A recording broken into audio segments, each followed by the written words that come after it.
इस प्रश्न में एक डायग्राम दे रखा है। इस परिपथ के अंतर्गत एक 2 वोल्ट की बैटरी है, एक 2 माइक्रोफैराड का संधारित्र है और 3 यहाँ पर प्रतिरोध जोड़ रखे हैं चित्रानुसार। इसमें पहला प्रतिरोध 2 ओम का है, दूसरा प्रतिरोध 4 ओम का है और तीसरा प्रतिरोध यहाँ पर 6 ओम का इन्होंने लिया है। इस चित्र में ये पूछते हैं कि संलग्न चित्र में प्रदर्शित परिपथ में बैटरी द्वारा स्थायी अवस्था में दी गई धारा की गणना कीजिए, संधारित्र पर आवेश भी ज्ञात कीजिए। तो बैटरी कितनी धारा इस चित्र में भेज रही है, परिपथ में भेज रही है, इसकी हमको गणना करनी है, वो भी स्थायी अवस्था में। स्थायी अवस्था का मतलब ये होता है कि यदि किसी परिपथ के अंतर्गत कोई संधारित्र जुड़ा हुआ है तो वह संधारित्र आवेशित होने के पश्चात आगे किसी भी प्रकार की कोई धारा नहीं भेजेगा। यह उसकी स्थायी अवस्था होती है, यानी जो कैपेसिटर लगा है, जो संधारित्र उस परिपथ में लगा है, वह संधारित्र पूरी तरह चार्ज हो चुका है, उसे उसकी स्थायी अवस्था कहते हैं। अब चार्ज होने के पश्चात उस मतलब मार्ग में किसी प्रकार की कोई भी धारा प्रवाहित नहीं होगी। तो हम देखते हैं यहाँ पर जो कैपेसिटर है 2 माइक्रोफैराड का कैपेसिटर है, स्थायी अवस्था है। स्थायी अवस्था में यह कैपेसिटर जो 2 माइक्रोफैराड का संधारित्र यहाँ पर लगा हुआ है, यह संधारित्र पूरी तरह चार्ज हो चुका है, आवेशित हो चुका है। तो आवेशित होने के पश्चात आगे किसी भी प्रकार की कोई धारा नहीं जाएगी, यानी कैपेसिटर आगे किसी प्रकार की कोई भी धारा नहीं जाने देगा। तो आगे का जो 4 माइक्रोफैराड का 4 ओम का यहाँ पर प्रतिरोध लगा है, यह प्रभावहीन होगा। जब प्रभावहीन होगा तो आप इसे हटा सकते हैं, लिखेंगे चुकी का चिन्ह लगा करके स्थायी अवस्था में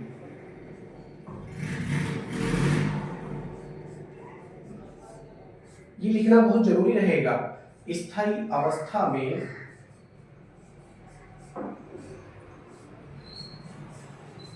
संधारित्र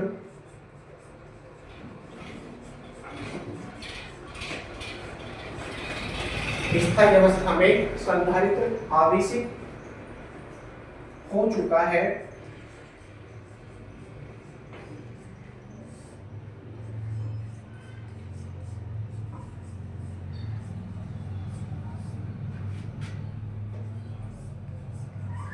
आवेशित हो चुका है, जिससे या जिसके कारण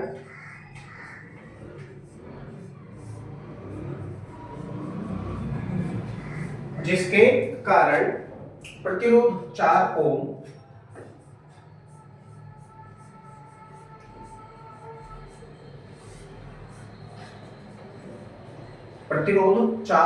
प्रभावहीन होगा। अब जब प्रभावहीन होगा तो आप इसे हटा सकते हैं, इसका परिपथ में कोई भी कार्य नहीं है। अतः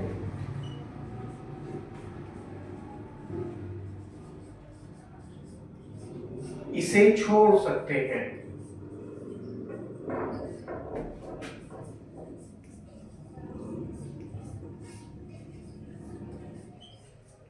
बहुत ही इंपॉर्टेंट लाइन है, लिखना बहुत जरूरी रहेगा यदि यह प्रश्न परीक्षाओं में आता है तो।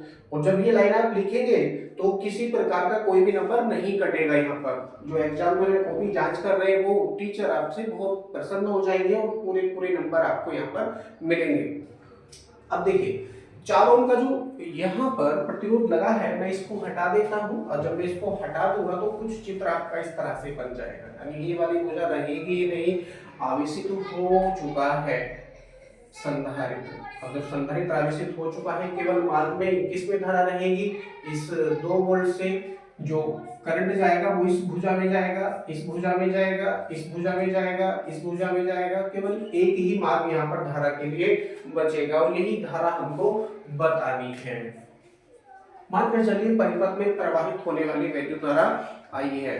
अब यहाँ पर हम पूरे सर्किट का तुल्य प्रतिरोध ज्ञात करेंगे, क्योंकि धारा ज्ञात करने के लिए आप इसको आगे बढ़ा सकते हैं, नो प्रॉब्लम, क्योंकि इस भुजा में कोई धारा रहेगी नहीं, किसी प्रकार की कोई धारा नहीं रहेगी। आप इसे चाहो तो लगा सकते हैं, चाहो तो आप इसे वैसे भी छोटा काट के छोड़ सकते हैं, नो प्रॉब्लम। लिखेंगे अब प्रतिरोध, तुल्य प्रतिरोध ज्ञात करेंगे पूरे परिपथ का, क्योंकि धारा ज्ञात करने के लिए सूत्र होता है I equal to V upon R या फिर I equal to E upon R. क्योंकि 2 वोल्ट की बैटरी है, इसे विभवांतर भी कह सकते हैं या फिर विद्युत वाहक बल भी आप इसे कह सकते हैं। तो I equal to V upon R भी इसको यूज कर सकते हैं, और यदि आप चाहो तो I equal to E upon capital R का भी यहाँ पर प्रयोग कर सकते हैं। मान लीजिए ये E की वैल्यू है, किसकी? E की, E इक्वल टू 2 वोल्ट है, तो यहाँ पर सूत्र हो जाएगा I equal to E upon R. E क्या है? बैटरी का विद्युत वाहक बल है। क्लोज सर्किट यहाँ पर बना हुआ है, बंद परिपथ। तो बंद परिपथ के लिए क्या हो जाएगा? बैटरी का विद्युत वाहक बल, बैटरी का विद्युत वाहक बल इस पूरे परिपथ के विभवांतर के बराबर हो जाएगा। समझ में आ रहा है? बैटरी का विद्युत वाहक बल इस पूरे परिपथ के विभवांतर के बराबर हो जाएगा। ओके, तो अब प्रतिरोध, कौन कौन से प्रतिरोध बचे हैं हमारे पास में? एक तो 2 ओम का प्रतिरोध यहाँ पर बचा हुआ है, दूसरा 6 ओम का प्रतिरोध यहाँ पर बचा हुआ है। ठीक है, तो 2 ओम और 6 ओम केवल एक ही तार से, क्योंकि बीच वाले तार में तो कोई धारा है नहीं, और जब कोई धारा नहीं है तो इसको गिना नहीं जाएगा, इसको गिना नहीं जाएगा। तो मैं इसको क्या है, छुपा देता हूं थोड़ी देर के लिए। यदि मैं इसको छुपा दूंगा तो देखिए मार्ग कौन से बचेंगे? नीचे वाला मार्ग बचेगा आपके पास में, नीचे वाला मार्ग बचेगा। अब देखिए 2 ओम और 6 ओम, 2 ओम और 6 ओम के बीच में केवल एक ही वायर है, ओनली वन ही वायर है, एक ही तार से जुड़े होने के कारण ये श्रेणी क्रम में आ जाते हैं। कौन से क्रम में? श्रेणी क्रम में आ जाते हैं। ठीक है, 2 ओम व 6 ओम कौन से क्रम में आ जाएंगे? श्रेणी क्रम में।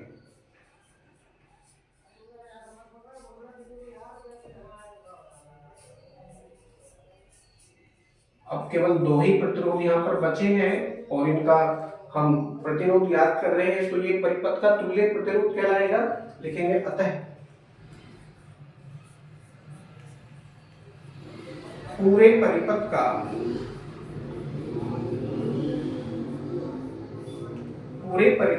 तुल्य प्रतिरोध,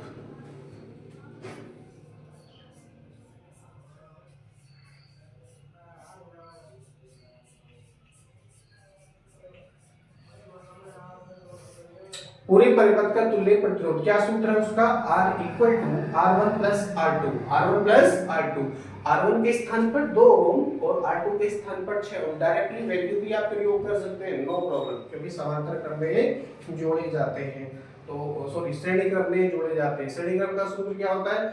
R equal to R1 plus R2 प्रतिरोध के लिए, लेकिन संधारित्र के लिए उल्टा हो जाएगा। श्रेणी क्रम में यदि है संधारित्र तो 1/c equal to 1/c1 plus 1/c2 का प्रयोग वहां पर किया जाता है। तो प्रतिरोध के लिए ये सूत्र उल्टा हो जाता है, R equal to R1 plus R2 यानी 2 प्लस 6, दोनों को ऐड कर देंगे तो कितना हो जाएगा? 8 ओम। अब पूरे परिपथ का तुल्य प्रतिरोध तो हमारे पास में आ चुका है, पूरे परिपथ का तुल्य प्रतिरोध हमारे पास आ चुका है। अब हम वो बताएंगे जो हमसे पूछा है। हमसे पूछा है परिपथ में बैटरी द्वारा स्थायी अवस्था में दी गई धारा, तो लिखेंगे अब परिपथ में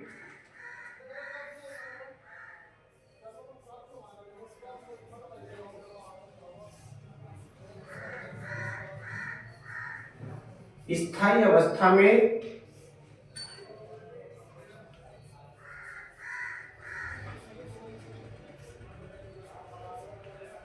अवस्था में बैटरी द्वारा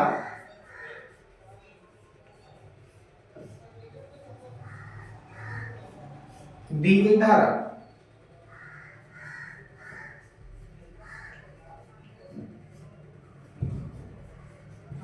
बैटरी द्वारा दी गई धारा लिखकर डैश लगा देंगे, और सूत्र क्या है हमारे पास? I equal to E upon R, I equal to E upon R।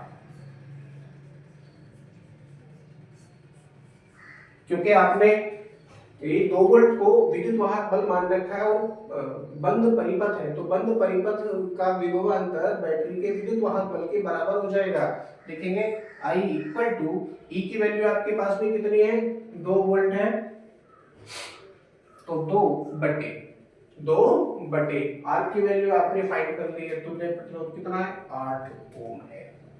2/8 divide करेंगे तो कितना आ जाएगा, 1 ऊपर और 4 नीचे, यानी 1/4 ये हो जाएगा। अब 4 से 1 को आप डिवाइड करेंगे तो क्या प्राप्त होगा, I इक्वल टू 0.25 एम्पियर। यानी स्थायी अवस्था में जो बैटरी है उसके द्वारा 0.25 एम्पियर की वैद्युत धारा इस पूरे परिपथ में भेजी जा रही है। ये आपका पहला आंसर आ जाता है, ये आपका पहला आंसर आ जाता है। अब दूसरी कंडीशन में हमसे क्या पूछते हैं, ये संधारित्र पर आवेश भी ज्ञात कीजिए। अब देखिए स्थायी अवस्था कब आएगी, स्थायी अवस्था तब आएगी जब संधारित्र पूरी तरह आवेशित हो जाएगा। पूरी तरह आवेशित होने से पहले उसमें वैद्युत धारा रहेगी। इसका मतलब क्या होगा, पूरी तरह आवेशित होने से पहले संधारित्र में वैद्युत धारा प्रवाहित होती रहेगी और यह वैद्युत धारा संधारित्र के आगे भी प्रवाहित होगी। संधारित्र के आगे कौन सा प्रतिरोध लग रहा था, 4 ओम का प्रतिरोध लग रहा था, जो कि प्रभावहीन मानकर आपने छोड़ दिया था। ठीक है, अब उसमें वैद्युत धारा रहेगी। ठीक है, स्थायी अवस्था के लिए। अब संधारित्र पर कितना आवेश संचित होगा इसकी हम गणना करेंगे। तो C की वैल्यू तो हमारे पास में है, C इक्वल टू, यानी जो संधारित्र है उसकी धारिता यहाँ पर 2 माइक्रोफैरड दे रखी है। इस पर संचित आवेश का सूत्र क्या होता है, संचित आवेश का सूत्र होता है Q equal to CV। Q equal to CV। C क्या है यहाँ पर, संधारित्र की धारिता है और V है इसके सिरों पर लगने वाला विभवांतर। अब देखिए विभवांतर तो हमारे पास में है नहीं, कहां से याद करेंगे विभवांतर, किसके सिरों पर, संधारित्र के सिरों पर। आप यहाँ पर 2 वोल्ट का प्रयोग नहीं कर सकते क्योंकि 2 वोल्ट किसमें है, पूरे परिपथ में जा रहा है, पूरे परिपथ में। तो संधारित्र के सिरों पर लगने वाला विभवांतर कुछ और ही होगा, उसकी हम गणना कर लेंगे। हम इस परिपथ में देखते हैं कि 2 माइक्रोफैरड का संधारित्र और नीचे वाला जो 6 ओम का प्रतिरोध लग रहा है, ये दोनों समांतर क्रम में है, ये दोनों समांतर क्रम में है। यदि इनको क्रम में देखें, क्यों, क्योंकि दोनों अलग अलग तार से जुड़े हुए हैं, अलग अलग तार से जुड़े हुए हैं। अब जितना विभवांतर 6 ओम के सिरों पर होगा, जितना विभवांतर 6 ओम के सिरों पर होगा, उतना ही विभवांतर 2 माइक्रोफैरड के संधारित्र पर भी होगा। तो हम डायरेक्टली 2 माइक्रोफैरड संधारित्र पर कितना विभवांतर है ज्ञात नहीं करेंगे, हम डायरेक्टली क्या ज्ञात करेंगे, 6 ओम प्रतिरोध के सिरों पर विभवांतर, 6 ओम के प्रतिरोध पर विभवांतर की आप गणना करेंगे। ठीक है, देखेंगे। अब मैं इसको साफ कर देता हूं क्योंकि ये चीजें तो हमारे पास में आ चुकी हैं।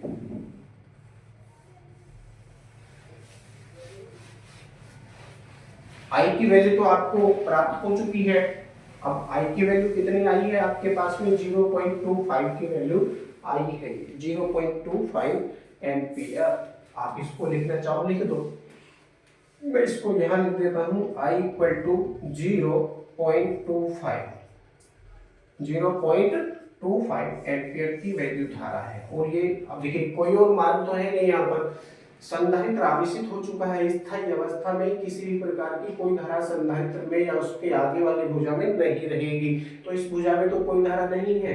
ये 0.25 एम्पियर की वैद्युत धारा पूरी की पूरी ये 6 ओम प्रतिरोध में आ रही है, 6 ओम प्रतिरोध में आ रही है, जिसके कारण इस धारा के कारण 6 ओम के सिरों पर लगने वाले विभवांतर की गणना कर सकते हैं। तो लिखेंगे अब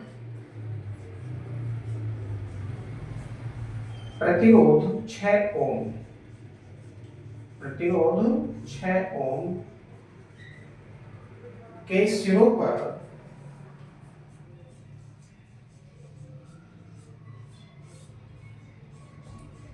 विभवांतर, 6 ओम के सिरों पर विभवांतर की गणना कर रहे हैं तो सूत्र हो जाएगा V equal to I R, V equal to I R. V equal to I R, और आर के स्थान पर आप क्या करेंगे, क्योंकि आपने तुल्य प्रतिरोध ज्ञात करा था, उसको आर से दर्शाया था, तो आप इसको आर डैश से दर्शा लीजिए। किससे? आर डैश से। आर डैश इक्वल टू 6 ओम हो जाएगा। V इक्वल टू आई की वैल्यू आपके पास में है 0.25, 0.25 इंटू आर डैश की वैल्यू आपके पास में है 6 ओम। 25 छका कितना हो गया? 150 हो गया। तो V इक्वल टू कितना हो जाएगा? 150। अब दशमलव है 2 अंकों से पहले, तो यहाँ पर लगेगा 2 अंकों से पहले, यानी ये हो जाएगा 1.5 वोल्ट। जो प्रतिरोध है आपका 6 ओम, उसके सिरों पर 1.5 वोल्ट का विभवांतर है। इसका मतलब क्या हुआ? 2 वोल्ट की बैटरी है, क्लोज सर्किट यहाँ पर बन रहा है, तो क्लोज सर्किट बनने के कारण जो परिपथ का विभवांतर होगा वो विद्युत वाहक बल के बराबर हो जाएगा। अब 2 वोल्ट की बैटरी यहाँ पर लगी है, जिसमें से 1.5 वोल्ट का जो विभव है, विभवांतर है, पोटेंशियल डिफरेंस है या वोल्टेज है, वो आ जाएगा 6 ओम प्रतिरोध में। जो बचा वो चला जाएगा आपका 2 ओम प्रतिरोध में, यानी 2 ओम के सिरों पर, जो 2 ओम का प्रतिरोध है उसके सिरों पर यदि आप विभवांतर की गणना करेंगे तो वो कितना हो जाएगा? 0.50 वोल्ट हो जाएगा। ठीक है, 0.50 वोल्ट हो जाएगा। यदि आप सूत्र प्रयोग करके इसको ज्ञात करना चाहें तो कर सकते हैं। लिखेंगे 2 ओम पर विभवांतर, 2 ओम पर विभवांतर। यदि आप 2 ओम पर ज्ञात करेंगे तो इसको V2 करके आप दर्शा लीजिए। इक्वल टू क्या सूत्र है? V2 equal to I R. I की वैल्यू आपके पास में है डायरेक्टली 0.25 इंटू V, और आर की वैल्यू आपके पास में है तो 25 दूनी 50, यानी V2 इक्वल टू कितना हो जाएगा? 25 दूनी 50, दशमलव है 2 अंकों से पहले तो ये लग गया, यानी 0.50 वोल्ट हो जाएगा। किसके सिरों पर है? 2 ओम के सिरों पर। इतने वोल्ट का विभव आ जाएगा, यानी जो 2 वोल्ट का बैटरी लगी थी, इसका विभव इन 6 ओम और 2 ओम के प्रतिरोधों पर बढ़कर कितना हो जाएगा? 6 ओम पर हो जाएगा 1.5 वोल्ट, और 2 ओम पर कितना हो जाएगा? 0.50 वोल्ट। ठीक है, इस तरह से यह विभव बढ़ जाता है श्रेणी क्रम में। अब हम ज्ञात कर लेंगे संधारित्र C के सिरों पर विभवांतर, लेकिन उससे पहले आपको एक लाइन लिखनी होगी चूंकि का चिन्ह लगा करके। संधारित्र C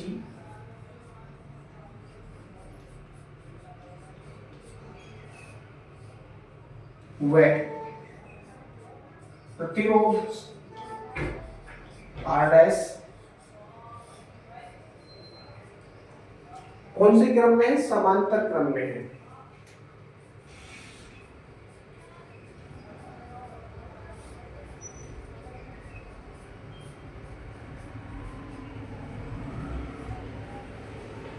समांतर क्रम में है, अतः या इसीलिए इनके सिरों पर समान विभवांतर, ये लिखना बहुत जरूरी है।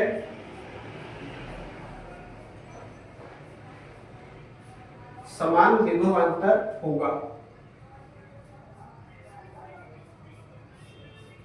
फिर इसलिए का चिन्ह लगाओ, नए से लिखो। इसलिए संधारित्र C पर संचित आवेश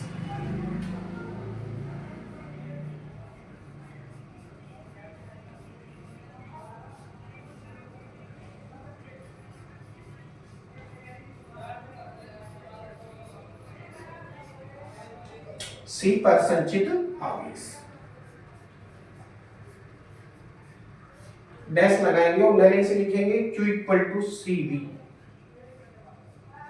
Q equal to CV। C की वैल्यू कितनी है आपके पास? 2 माइक्रोफैराड। इसको चलो माइक्रोफैराड में रहने दीजिए, क्योंकि आंसर इसका माइक्रोकूलम में हम ले आएंगे बाद में।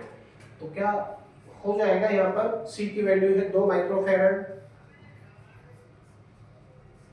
इनटू, और V की वैल्यू आपके पास में है कितनी? 1.5 वोल्ट।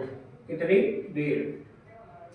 1.5 वोल्ट। अब ये जीरो लगा हुआ है, नो प्रॉब्लम, इस जीरो का कोई महत्व नहीं है, आप इसे छोड़ सकते हैं। तो Q इक्वल टू कितना हो जाएगा, 1.5 दूनी 3, 1.5 दूनी 3। अब फेराड से वोल्ट का गुणा करेंगे तो क्या हो जाएगा, कूलाम हो जाएगा, परंतु उससे पहले माइक्रो भी है, तो क्या हो जाएगा, माइक्रो कूलाम, माइक्रो कूलाम। तो संधारित्र पर कितना आवेश संचित होगा स्थायी अवस्था में, Q equal to 3 micro coulomb, Q equal to 3 micro coulomb. यहाँ आने के पश्चात यह प्रश्न आपका पूरी तरह से कंप्लीट हो जाता है। बाकी प्रश्न देखेंगे आपके अगले वीडियो में। और उससे पहले मैं आपसे एक बात जानना चाहता हूँ, यदि आपको ये क्लासेस सही लग रही है, आपको सही समझ में आ रहा है, तो कमेंट्स में आप मुझे लिखकर बता सकते हैं। और इस चैनल को अधिक से अधिक मात्रा में सब्सक्राइब करें और शेयर भी करें अपने फ्रेंड सर्कल्स में। बहुत ही कम आप ये वीडियो देख रहे हैं, और देखते भी हैं तो बहुत ही अधूरी मात्रा में, 1 मिनट 2 मिनट या 3 मिनट। बहुत ही अच्छा ज्ञान आपको यहाँ पर मिल रहा है, बिल्कुल फ्री ऑफ कॉस्ट। सारी चीज़ें आपके सामने हैं और कैमरा आपको रिकॉर्डिंग करके हम दिखाते हैं। तो वीडियो को पूरी देखिए और अधिक से अधिक इसको सब्सक्राइब और शेयर भी करें। वीडियो अच्छी लगती है तो आप इसको लाइक भी करें, और कुछ खराबी है, कुछ कमी है तो आप कमेंट्स में हमें बता सकते हैं, नो प्रॉब्लम।